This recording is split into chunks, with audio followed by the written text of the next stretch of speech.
Kabanata 9. Sigurado ka ba sa gusto mo?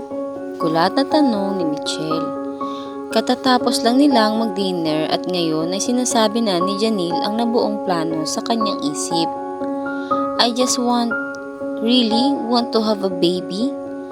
Ayokong madismaya dahil sa pagkakalaglag ng unang anak ko.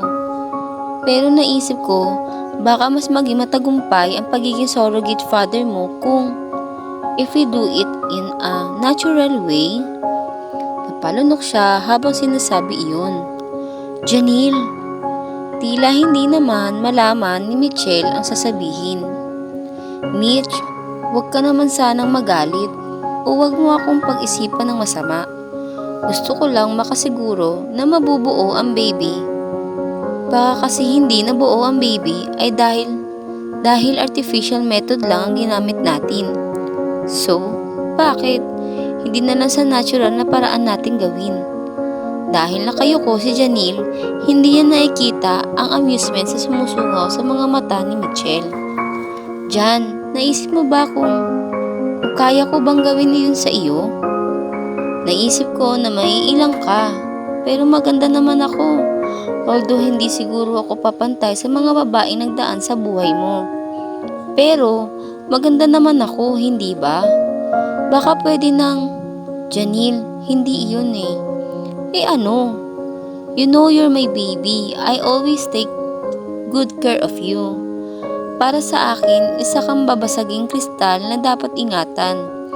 Pero, kahit minsan, hindi ko naisip na magkasama tayo si Mitchell mismo ay hindi na ituloy ang gustong sabihin. Mitch, I'll take off your everything. Basta pumayag ka lang. Pangako, hindi ka maiilang. I can make you... Oh, how can I say that? Okay, ganito na lang, bibigyan kita ng ilang araw para pag-isipan ito ha. Alam kong magulo pa rin ang isip mo kahit nakapagbakasyon ka na ng isang buwan mahigit sa iyong pinuntahan at wala ako at alam ko at hindi ko alam kung anong dapat mong gawin. Ngayon, nasabi mo na sa akin ang plano mo. Pag-isipan mo kung talagang iyan ang gusto mong gawin. Paano kung matiyak ko na ito ang gusto kong gawin? Papayag ka ba? Ilang sandaling tinitigan ni Michelle ang dalaga. You know what? Sa ilang linggong pagkakawala mo, I realized one thing. Ano iyon? I can do everything and anything para sa iyo. Just to make you happy. Talaga? Nalunod sa galak ang puso ng dalaga. Yeah. So mag-isip ka muna ha. Sige. All is set, everything is ready. Malamig na ang bote ng champagne sa ice bucket. Masarap ang pagkaing nakahain sa mesa. Si Janelle ang nagluto ng 3 putahe na iyon at puro paborito ni Michelle. Malamyos din ng musika ang pumapailan lang sa loob ng unit na iyon na mula sa sala hanggang sa komedor. At sa kanyang silid ay may built-in speaker kaya dinig ang tugtog. Sa mesa pa rin may 3 papupulang rosas ang nakalagay sa mataas at payat na flower vase.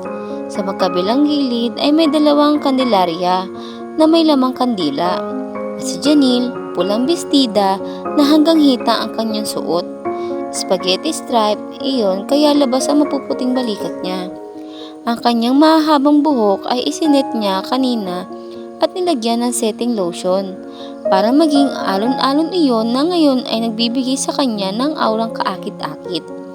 Idagdag pa ang mapupulang labi na lalo pang pinapula at kinortehan ng lipstick. Ang kanyang malalantik na pilikmata ay nilagyan niya ng maskara upang lalong maging maganda ang mga mata niya. Sa kabuuan, ang nakikita ngayon ni Janelle sa salamin ay isang kaakit-akit at sopistikadang babae. Ganito ang mga tipo ni Michelle. Parating na kaya siya? Naiinip na sinusulyap ang komedor o pinto doon para doon dumating si Michelle.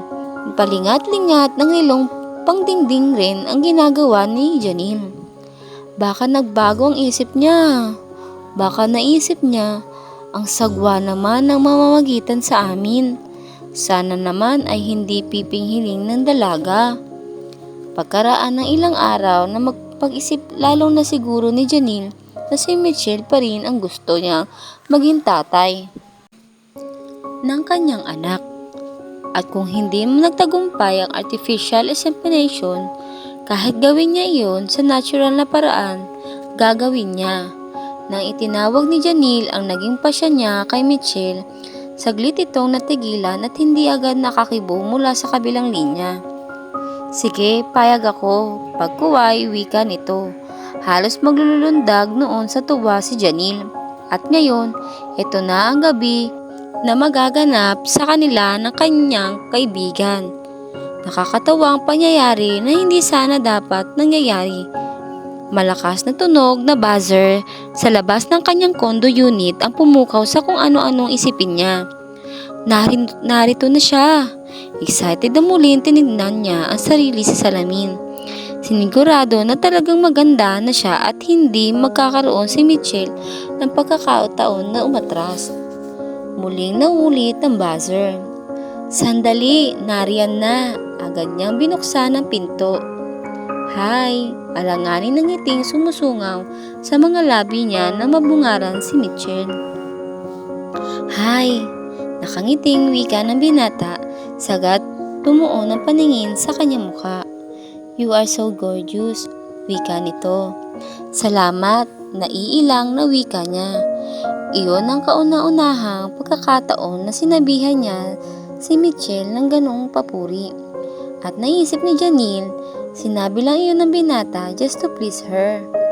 Pasok ka, dinner is ready. Thanks, gutom na nga ako eh. Anyway, may dala nga pala ako para sa iyo. Mula sa likuran ay nilabas nito ang tinatagong flower for the lovely lady. Saka isang mabilis na halik sa kanyang pisngi ang ginawad nito. Oh, nagulat si Janelle. Ang ganda. Salamat ha. You're welcome. Halika na. Humakbang ito papasok sabay akbay sa kanya. Bahagyang napapitlag si Janelle pero hindi siya nagpahalata. Dati naman siyang inaakbayan ni Mitchell.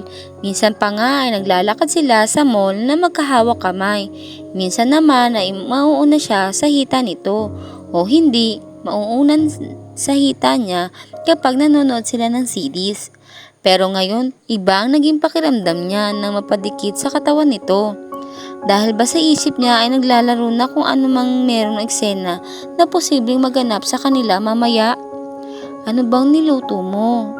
Inalis nito ang pagkakakbay sa balikat niya at sinilip ang ulam na natatakpan at nakahain sa mesa. Wow! Pesang dalag? Ang sarap nito ah! Alam ko kasing paborito mo yan. Kain na tayo. Sige. Ipinaghila siya nito ng upuan. Upo ka na. Salamat. Agad niya inasikaso ang binata sa pagkain. O kain pa. Sinikap niyang maging kaswal kahit pa asiwang-asiwa siya. Hindi niya nakasanayan ni Janelle na sikasuhin ng ganito si Mitchell. Kapag magkasama sila, cowboy ito kapag naroon at home at hindi niya asikasuhin ay binubungkal talaga ang kaldero niya. Pero kailangan niyang gawin ito. Kailangan may paramdam niya kay Mitchell na espesyal ang araw na iyon. Na isa siyang perpektong babae para isang lalaking kagaya nito. She had to make him turn on with her. At iyon ang unang step. Ikaw ang kumain, ano ka ba? Natatawang, idinuldo ni Mitchell ang kutsarang may lamang pagkain sa bibig niya. Ay, nakakainis naman ito. Natatawa na lang siya dahil muntika nang tumapon ang lamang iyon. Sige na, kain na tayo ha. Huwag mo na akong asikasuhin, nakakailang ka.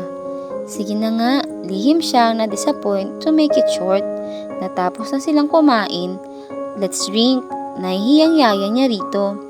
Gusto kong maging medyo tipsy with this. Tukoy niya sa champagne na hawak niya para makainom na silang dalawa. Ito ay nagyayelo. Oo, ayaw mo ba? Hindi ito nakakalasing. Hindi ko kasi alam kung ano ang... Gusto mo ba yung nakakalasing? May dala ko sa kotse ko. Talaga? Sige, iyon na lang. Just wait me here ha. Oo, lumabas na si Mitchell na iwan na natigilan si Janil.